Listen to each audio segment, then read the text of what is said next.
গল্পটা জুই এবং হাসানের। তারা সম্পর্কে কাজিন হলেও জুই হাসানকে আলাদা মায়ের নজরে দেখে। কিন্তু হাসানের প্রতি জুইয়ের এই ভালোবাসার বহিঃপ্রকাশটা খুবই কোমল এবং অগোচর। কারণ জুই তার বাবাকে বাঘের মতো ভয় পায়। জুইয়ের বাবা রায়হান সাহেব গম্ভীর, আভিজাত্য এবং একরোখা মানুষ, তথাপি এলাকার একজন ভালো মানুষ বটে। এলাকায় সবাই তাকে শ্রদ্ধার চোখে দেখে। গল্পে রায়হান সাহেব হাসানের আপন মামা হলেও উনি হাসানকে মোটেও ভালো চোখে দেখেন না। হাসানকে ভালো চোখে না দেখার একটা উল্লেখযোগ্য কারণ হলো হাসানের মা লায়লা রায়হান সাহেবের অমতে এবং পরিবারের অনুমতি না নিয়ে পালিয়ে বিয়ে করেছিল নিম্ন বংশের এক ছেলেকে। কিন্তু বিয়ের পর লায়লার সংসার মোটেও ভালো সুখময় ছিল না। হাসান জন্ম নেওয়ার 4 বছর পরেই লায়লাকে হাসানের বাবা মারধর করে অবশেষে ডিভোর্স দিয়ে দেয়। এমনই এক গল্প নিয়ে নির্মিত হয়েছে নাটক তুই জীবন। রুবেল আনুসের গল্পে বাপ্পি খানের রচনায় নাটকটি পরিচালনা করছেন মোহাম্মদ তৌফিকুল ইসলাম। আর নাটকটিতে জুটি বেঁধে অভিনয় করেছেন মুশফিকার ফারহান ও আয়েশা খান।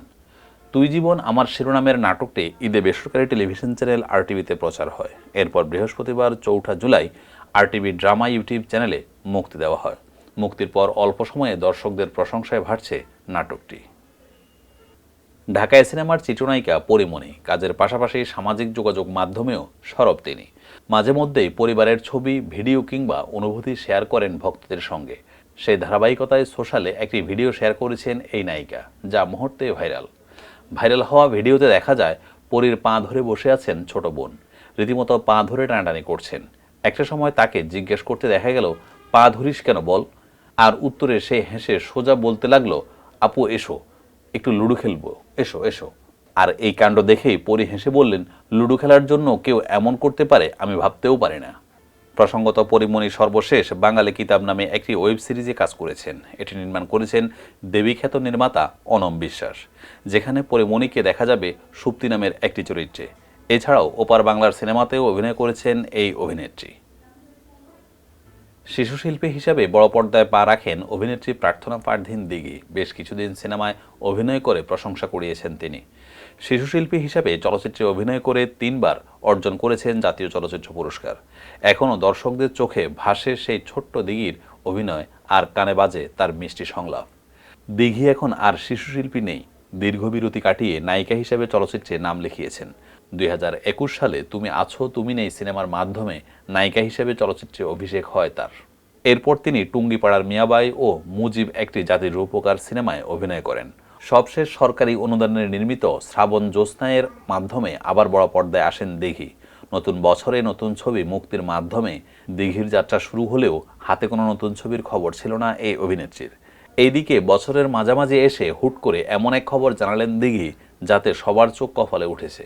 সোমবার 1 জুলাই রাতে সামাজিক মাধ্যমে এই অভিনেত্রী একটি পোস্ট দেন, আর তা নিয়ে নেট দুনিয়ায় রীতিমতো তোলপাড়। পোস্টে দেখা যায় তার অনামিকায় একটি আংটি, মেহেদি রাঙানো হাত, আর হাতের নিচে বিয়ের কার্ড। ক্যাপশনে অভিনেত্রী লিখেছেন, অপেক্ষা করতে আর পারছি না, সবকিছুর জন্য আলহামদুলিল্লাহ। দিঘির এমন পোস্টের পর অনেকের মনে নানা প্রশ্ন ঘুরপাক খাচ্ছে। তবে কি বিয়ে করে ফেলেছেন দিঘি? আবার কেউ বলছেন বিয়ে নাকি অভিনয়।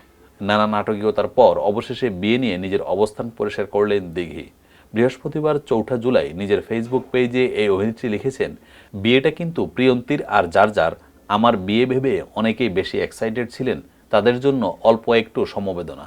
জানা গেছে দেশের একটি ওটিটি প্ল্যাটফর্মের জন্য নতুন কন্টেন্টের প্রমোশনের জন্যই এমনটি করেছেন দিঘি। প্রসঙ্গত প্রয়াত নায়িকা দোয়েল ও অভিনেতা সুব্রতের মেয়ে দিঘি চলচ্চিত্রে শিশুশিল্পী হিসাবে পরিচিতি পেয়েছিল।